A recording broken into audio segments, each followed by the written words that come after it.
നടത്തി. കാൽക്കല്ലിൽ തട്ടാതെ കാരം പിടിച്ചും തോളിൽ വാഹിച്ചും എന്നപ്പനെ പോലെ. കാൽക്കല്ലിൽ തട്ടാതെ കാരം പിടിച്ചും തോളിൽ വാഹിച്ചും എന്നപ്പനെ പോലെ. താലോലിച്ചിടും എൻ തായെ പോലെയും താലോലിച്ചിടും എൻ തായെ പോലെയും.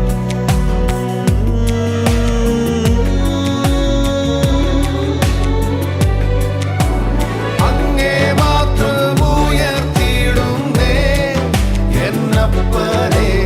അങ്ങേ മാത്രം ആരാധിക്കുന്നേ എന്നേശുവേ.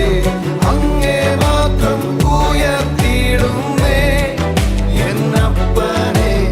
അങ്ങേ മാത്രം ആരാധിക്കുന്നേ എന്നേശുവേ.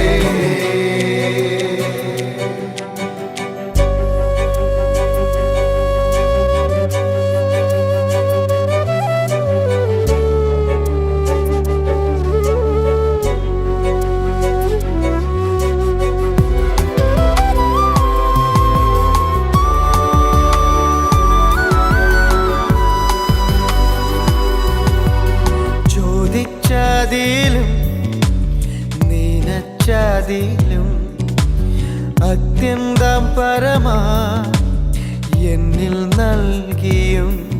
ഞാൻ ചോദിച്ചതിലും നനച്ചതിലും അത്യന്തം പരമാ എന്നിൽ നൽകിയും. എൻ കഴിവിനാൽ ഒന്നും നേടിയില്ലേ ഞാൻ. തൻ കൃപയാലെ എല്ലാം ഏകിടുന്നതും. എൻ കഴിവിനാൽ ഒന്നും നേടിയില്ലേ ഞാൻ. തൻ കൃപയാലെ എല്ലാം ഏകിടുന്നതും. അളവില്ലാതെ ഈ നിമിഷം വരെ അളവില്ലാതെ ഈ നിമിഷം വരെ.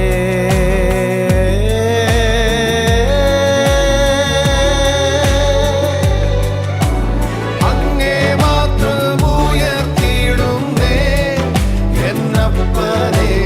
അങ്ങേ മാത്രം ആരാധിക്കുന്നേ എന്നേശുവേ. അങ്ങേ മാത്രം ഉയർത്തിയിടുന്നേ എന്നപ്പനെ. അങ്ങേ മാത്രം ആരാധിക്കുന്നേ എന്നേശുവേ. ഒരപ്പൻ തൻ്റെ കുഞ്ഞിൻ്റെ കൈ പിടിക്കുന്നത് പോലെ മകൻ അപ്പൻ്റെ കൈക്ക് പിടിക്കുകയല്ല, അപ്പൻ അവൻ്റെ കൈക്ക് പിടിക്കുന്നത് പോലെ. കാരണം ഒരു പക്ഷേ അവൻ്റെ കാല് കല്ലിലൊന്ന് തട്ടിയാൽ അവൻ തട്ടി വീഴാതിരിക്കാനാണ് അപ്പൻ അവൻ്റെ കൈക്ക് പിടിച്ചിരിക്കുന്നത്. കഴിഞ്ഞ ആണ്ടിൻ്റെ ആരംഭം മുതൽ ഈ നിമിഷം വരെ ഞാൻ അങ്ങോട്ട് പിടിച്ചതല്ല, മറിച്ച് ആ കൈ കൊണ്ട് എൻ്റെ കരത്തെ പിടിച്ച് ഓരോ ചുവടും അത്ഭുതകരമായി എന്നെ നടത്തി. ഞാൻ ചോദിക്കുന്നതിലും ഞാൻ നനയ്ക്കുന്നതിലും എന്നെ അത്യന്തം പരമായി നടത്തി. കൂട്ടുകാരിൽ പരമായി ആനന്ദ തൈലം കൊണ്ട് അഭിഷേകത്താൽ നിറച്ച് എത്ര സ്തുതിച്ചാലും എത്ര പാടിയാലും തീരാത്ത രീതിയിൽ ദൈവം എന്നെ അത്ഭുതകരമായി നടത്തുന്നു. അതുകൊണ്ട് ആരൊക്കെ പാടിയില്ലേലും ആരൊക്കെ സ്തുതിച്ചില്ലേലും എനിക്ക് സ്തുതിക്കാതിരിക്കാൻ പറ്റില്ല. എൻ്റെ അധരം അറിയാതെ കർത്താവിനെ സ്തുതിച്ചു തുടങ്ങും. എൻ്റെ ഉള്ളം നന്ദിയാൽ നിറഞ്ഞു തുടങ്ങും. അതുകൊണ്ട് ഞാൻ പാടി കർത്താവിനെ സ്തുതിക്കുന്നു. അങ്ങ് മാത്രം എൻ്റെ അപ്പനാണ്, അങ്ങേ മാത്രം ഞാൻ ഉയർത്തുന്നു. ഒരുമിച്ച് ചേർന്ന് വീണ്ടും പാടി കർത്താവിനെ സ്തുതിക്കാം.